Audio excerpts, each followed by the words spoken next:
going to talk about how to identify the fearful avoidant attachment style in early stage dating.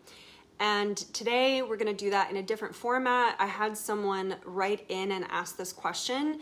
So I'm going to read their email and then we're going to go through and answer it piece by piece. They write, "Hi Katya, I was hoping if you can do a video on how to identify people with the fearful avoidant attachment style during early stage dating phase when you're just getting to know someone.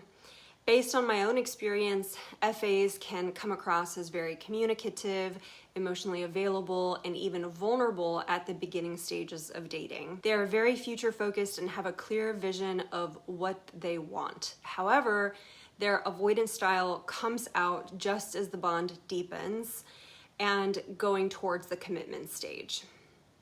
Then suddenly the other person is left blindsided and confused. There are some schools of thought that this behavior is a sign of weak character, i.e. words of actions don't align, integrity issue, even manipulation, etc. Instead of signs of insecure attachment being triggered. Would be good to have a balanced view on this too.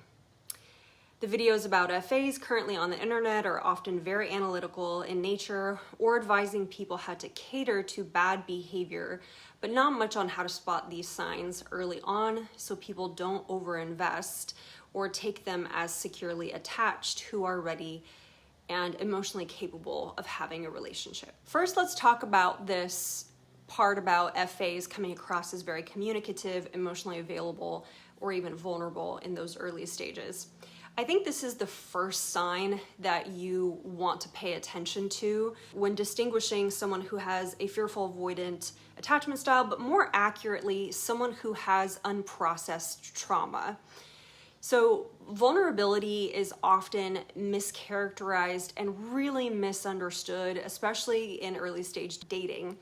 I think vulnerability gets conflated with a lot of different things. For instance, someone who's showing a lot of emotion regardless of the context of the situation. A first date or even a third date, and this person unloads their story on you, and you might be taken aback by their honesty. Maybe you even find it refreshing.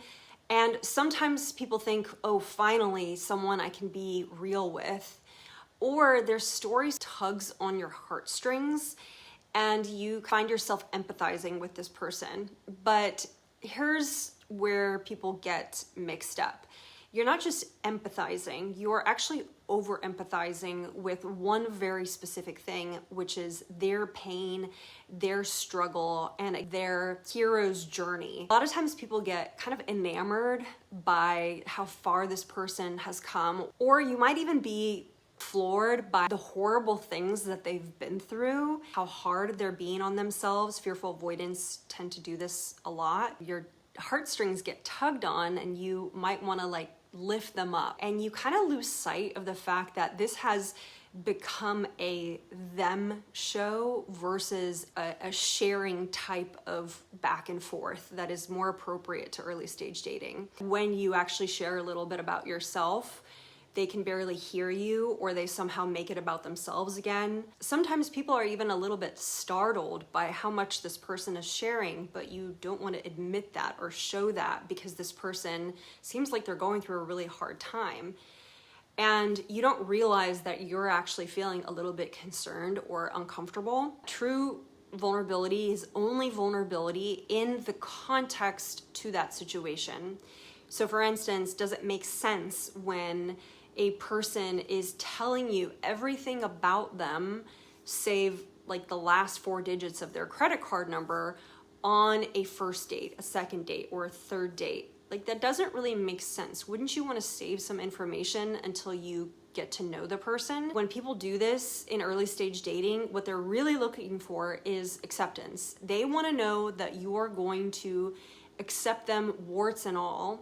And this is where I think people really get in trouble, because they think that they should. They think that they need to accept this person because they themselves want to be accepted. In a situation like this, it's important to keep in mind what role you're playing with this person. Your job is not to be a safe space for a person that you just met, a total stranger. It's not anyone's job to accept you on a first date, and it's not your job to accept them.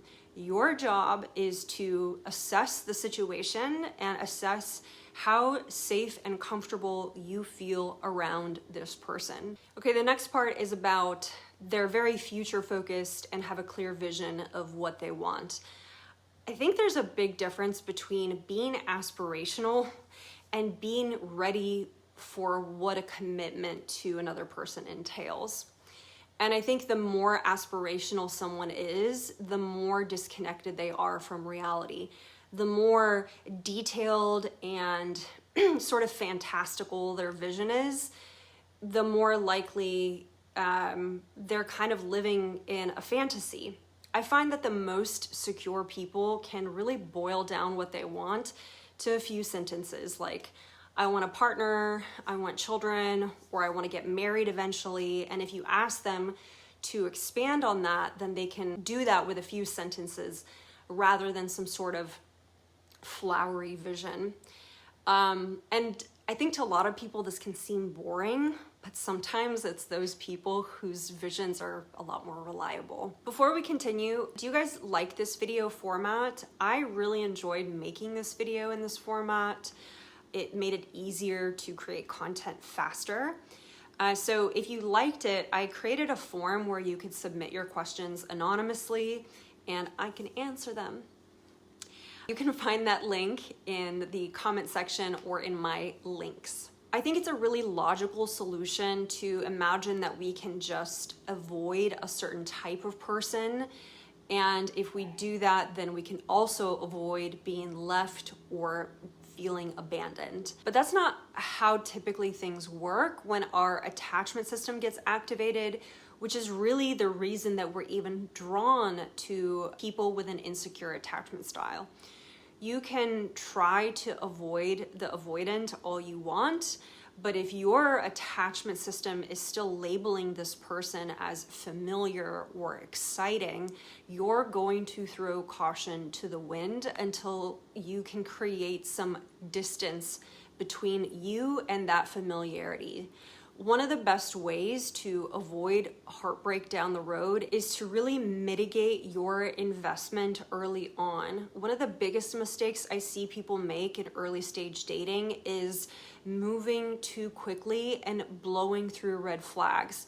And I know this because I talk to a lot of broken-hearted people who end up retroactively remembering all the red flags that this person showed that they chose to ignore. And the only reason that we ignore red flags is because our attachment system is already getting activated and we're already getting attached. And when we're attached, it's much more difficult to sort of extricate yourself from a relationship. This is where I think nervous system and attachment work is a really good fit for this problem, because what's usually happening in these situations is you're overriding your own internal signals around the person in the moment, and you're doing this subtly and over again. Somatic work can help you to slow down enough to listen to those signals, pause, and respond in a different way. It can give you distance to detach yourself if necessary. Now, this is the type of work that I do with my clients, and if you're interested in that type of support, you can explore one-on-one coaching right up here somewhere. Last part of the email, Anonymous writes, wondering if this behavior is a sign of weak character or words and actions not aligning, and they're wondering if it's that instead of signs of insecure attachment being triggered. So I'm gonna make a follow-up video to this, answering this part in depth, because there's a lot to unpack there. But one way to think about this is that attachment theory and attachment styles are conceptual, and they vary from person to person. No two people are the same, and no two people's attachment system is the same. But what can affect you and what does affect you is people's behavior, and people's behavior can be manipulative. people's behavior can be confusing when their words and their actions don't align. That is a behavioral disconnect. People can lie to you, they can cheat on you, they can do all sorts of things that can tangibly affect you.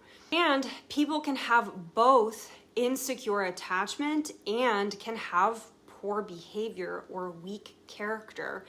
These things are not mutually exclusive.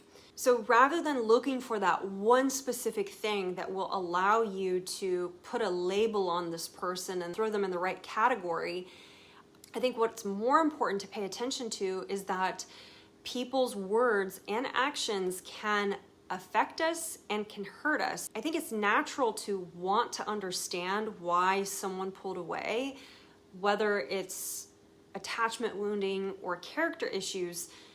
But the truth is, when you're the one being affected, the why doesn't really change the outcome in any way. What matters is that the person's behavior isn't emotionally safe or consistent. And hopefully those things matter to you. Hopefully that sort of goes in alignment with your values, that you care about consistency and wanting to feel safe around another person, because understanding should never override your lived experience. Did you like this video? If you did, give me a thumbs up and subscribe. Thanks so much for watching, and I look forward to seeing you on the next one.